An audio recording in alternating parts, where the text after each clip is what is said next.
इतक्या videos, post, news नंतर पण जगात मेंटल हेल्थ प्रॉब्लेम्स खूप जास्ती आहेत. डे टू डे लाईफमध्ये मी अशा काही सवयी माझ्या आचरणात आणल्या आहेत ज्याने मला खूप मदत होते.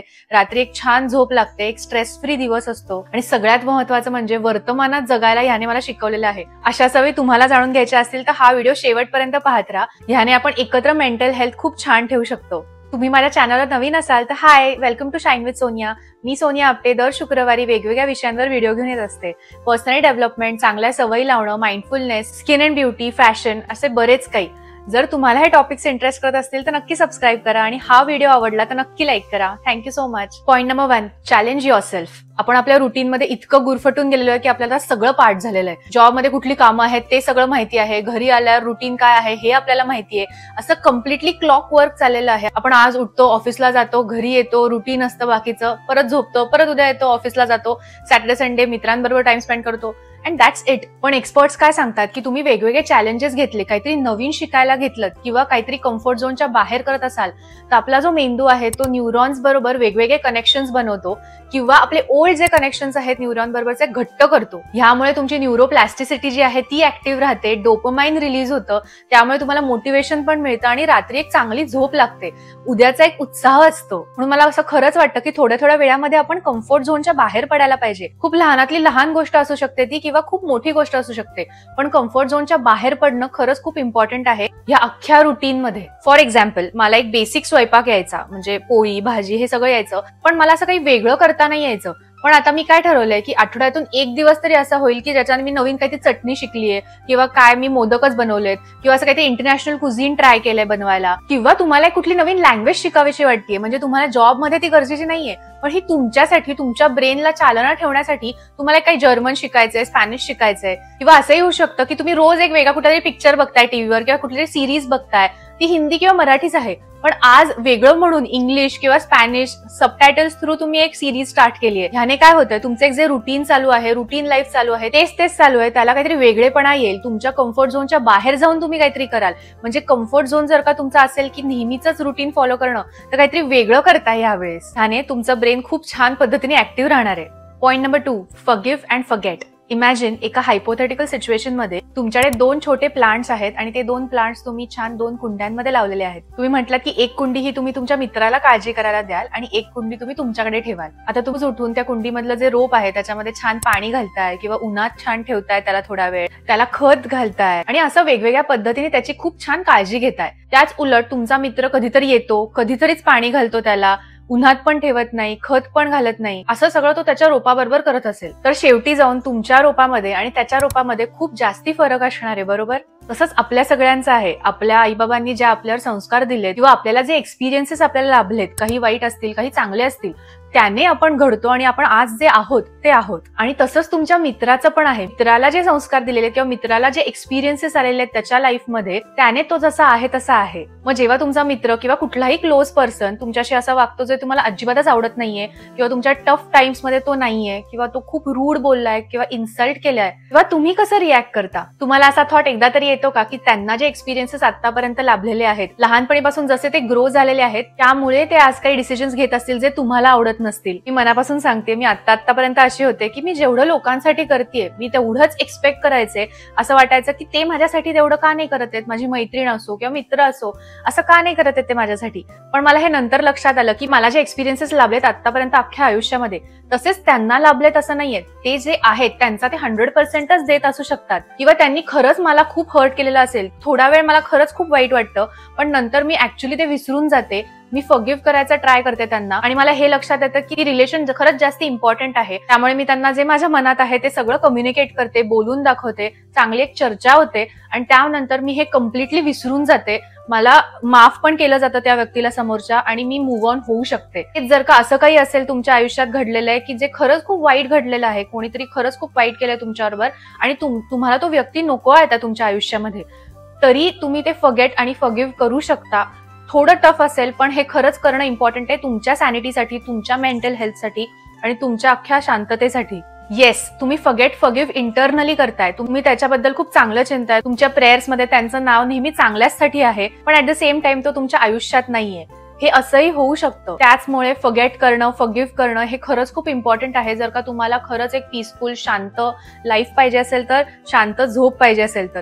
नाहीतर आपलं असं होतं की आपणच त्याच्यावर इतकं ऑब्सेस करत राहतो, आपल्याच डोक्यात सतत तेच विचार येतात आणि आपलं काहीच असं प्रोडक्टिव्ह होत नाही आणि त्या व्यक्तीबद्दलचा जो खेद आहे तो वाढतच जातो.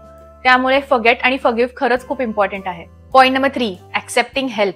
मी आज जेवण पण बनवणार आहे, मला आज जॉबला पण जायचंय, मला हेल्दी राहायला व्यायाम पण करायचा आहे, मला 8 तासाची छान झोप पण हवी आहे, मला माझ्या हॉबीला खरंच खूप टाइम द्यायचा आहे, मला माझ्या फॅमिली बरोबर पण टाइम स्पेंड करायचा आहे. येस, आणि मला हे सगळं एका दिवसात बसवायचं आहे आणि मला हे रोज करत राहायचंय. How is that even possible? Yes, आपण सुपर वुमन आहोत. येस, आपल्याला सगळंच जमू शकतं. पण हे सगळं जमण्यात आणि सगळं हे रोज रोज करण्यात खूप जास्ती फरक आहे. सगळ्या गोष्टी आपण केल्यावर आपलं खूप छान कौतुक होईल. हिला सगळंच येतं, ही सगळंच रोज करते, ही तिचा जॉब पण करते, ही घरी स्वयंपाक पण करते, सगळ्यांबरोबर टाइम स्पेंड पण करते, छान हॉबी पण आहे तिची, खूप छान फिट आहे. आपलं खूप कौतुक होईल, आपल्याला खूप भारी वाटेल की येस, मी सगळं करते, मला सगळं येतं. पण हे किती दिवस आपण किती बर्नआउट होऊ हे तुम्हाला लक्षात येत आहे? येस, एकीकडे आपलं खूप कौतुक होत असतं, आपल्याला स्वतःला खूप भारी वाटत असतं, आपल्याला कुठेतरी इगो बूस्ट येत असतो. पण इगो साईडला ठेवून ऍक्च्युअली कोणाला तरी मदत मागणं खरंच खूप आवश्यक आहे. जर का आपल्याला रोज हे करायचं असेल तर, रोज फिट राहायचं असेल तर, आणि रोज आपल्याला पण स्वतःला टाइम द्यायचा असेल तर. तुमच्या पार्टनरला असो, तुमच्या घरातल्या कुठल्याही व्यक्तीला असो, ऑफिस कलिग्सला असो, फ्रेंड्सला असो, तुम्ही हेल्प मागणं खरंच खूप आवश्यक आहे. फॉर एक्झाम्पल, कधी कधी असं होतं की मी अख्खं घर आवरते, ड्रायर लावते, वॉशिंग मशीन लावते, घरचं आवरते, फर्निचर पुसते, केर काढते, आणि मग माझा नवरा स्वयंपाक करतो, डिशवॉशर लावतो. हे पार्टनरशिप मध्ये होतं. तसं खूपदा मी स्वयंपाक करते, तो बाकीचा आवरतो. तसंच ऑफिस कलिग्सला डेलिगेट करणं कामं, आपल्या को वर्करला हेल्प मागणं, आपल्याला कुठे काही वाटत असेल, काही वाईट वाटलंय, कोणाचं काहीतरी लागलंय मनाला, तर आपल्या फ्रेंडला ते शेअर करणं, त्यांच्याकडून ऍडवाइस घेणं. हे लक्षात घ्या, जर का आपल्याला मेंटली फिट राहायचं असेल तर आपल्याला बर्न आउट होऊन नाही चालणार आहे. आपल्याला छान आपली हॉबी ठेवायची आहे, थोडा आपला मी टाइम हवाय, थोडं आपल्याला कुकिंग पण करायचंय, जॉब पण करायचा आहे. तर वेगवेगळ्या दिवशी वेगवेगळी मदत तुम्ही मागू शकता. एस्पेशली जे होम मेकर्स आहेत त्यांनी तर खरंच मदत मागायला पाहिजे.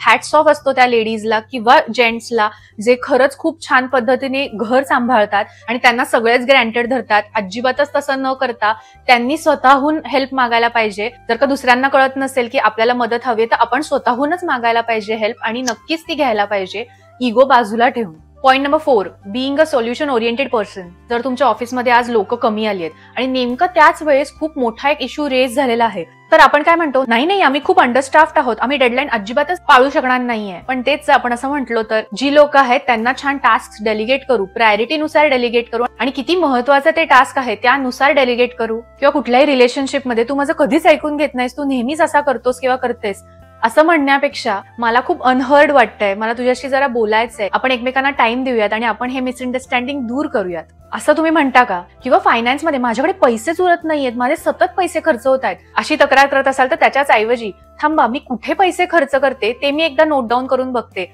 मी ट्रॅक ठेवते माझ्या एक्सपेन्सेसचा, माझा खर्च कुठे होतोय त्याचा, आणि ऍटलीस्ट 10 to 20% अमाऊंट तरी मी सेव्ह करायचा ट्राय करते. हे बघा, कोणीही कंप्लेंट बॉक्स असेल, सतत प्रॉब्लेम सांगत असेल, सतत तक्रार करत असेल, आपल्याला कोणालाही आवडत नाही ते. तसंच आपण ते करतोय का ह्याचा चेक ठेवणं खरंच खूप गरजेचं आहे. येस, कुठला तरी प्रॉब्लेम आपल्या दिशेने आलेला आहे तर पहिली गोष्ट पॅनिक होण्यापेक्षा ओके, आपण आता ह्याच्यावर काय ऍक्ट करू शकतो हे विचार करणं खरं खूप गरजेचं आहे. मी असं अजिबातच म्हणत नाही की तुम्ही तुमचा प्रॉब्लेम शेअर नाही करायला पाहिजे. येस, तुम्ही शेअर करा, पण मग समोरचा व्यक्ती जर का काही ऍडवाइस करत असेल, सल्ला देत असेल तर त्या दृष्टिकोनातून तुम्ही शेअर करा. फक्त कंप्लेंट न करता कुठलीही सिच्युएशन आपण सोल्युशन ओरिएंटेड थिंक केली पाहिजे की ह्याचं मी काय करू शकते. आता ओके, प्रॉब्लेम झालेला आहे, तो आता काही बदलता येणार नाहीये, what's next, moving on from the problem, आणि सोल्युशन ओरिएंटेड विचार करणं हे खूप गरजेचं आहे. Point number 5, thanking universe for what you have. Sadly खूप लोक अशी आहेत ज्यांच्याकडे बेसिक गोष्टीच नाहीयेत, त्यांच्याकडे जेवण जेवायला नाहीये, पाणी नाहीये किंवा घर नाहीये. अशा वेळेस आपल्याला असं वाटतं की आपण किती जास्ती लकी आहोत की आपल्याकडे एवढ्या सगळ्या गोष्टी आहेत आता अवेलेबल. पण आपलं खरंच खूपदा असं होतं की आपल्याकडे जे नाहीये त्याच्यावर जास्ती फोकस केला जातो, त्याच्यावर जास्ती कंप्लेंट केली जाते, आणि असं सतत म्हटलं जातं की माझ्याकडे हे नाहीये, माझ्याकडे ते नाहीये, मी MNC मध्ये का नाहीयेत, माझ्याकडे पैसेच का नाहीयेत, माझं घर किती छोटं आहे, लोक माझं कौतुकच करत नाहीयेत. पण हे म्हणण्यापेक्षा आपल्याकडे जे आहे त्याच्यासाठी ग्रेटफुल राहणं खरंच खूप महत्वाचं आहे. फॉर एक्झाम्पल, माझ्याकडे जो जॉब आहे त्याच्यावरनं मला खूप एक्सपिरियन्स मिळतोय, खूप चांगल्या पद्धतीचा एक्सपिरियन्स मिळतोय. माझ्याकडे जे पैसे आहेत ते मी कष्टाने कमवलेले आहेत, माझ्या आईबाबांनी कष्टाने कमवलेले आहेत.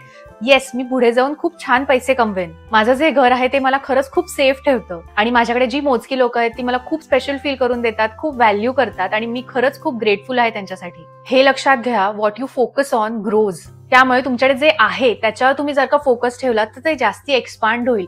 आपण युनिव्हर्सला किंवा देवाला थँक्यू म्हणायला पाहिजे रोज. आपल्याकडे या सगळ्या बेसिक गोष्टी तरी आहेत. जर का तुम्हाला खरंच प्रॅक्टिकली ग्रॅटिट्यूड व्यक्त करायचं असेल किंवा ग्रेटफुल राहायला अजून मदत हवी असेल, तुम्ही थँक्यू म्हणायला शिका. आपण 1-2दाच थँक्यू म्हणत असू हार्डली, पण दिवसातून किती वेळा तुम्ही थँक्यू म्हणताय. कोणी कुठली छोटीशी मदत केली किंवा काहीतरी एक वस्तू पास केली किंवा कुठला तरी रस्ता तुम्हाला सांगितला त्यांनी, असे वेगवेगळ्या पद्धतीने त्यांना थँक्यू म्हणणं हे खूप महत्वाचं आहे.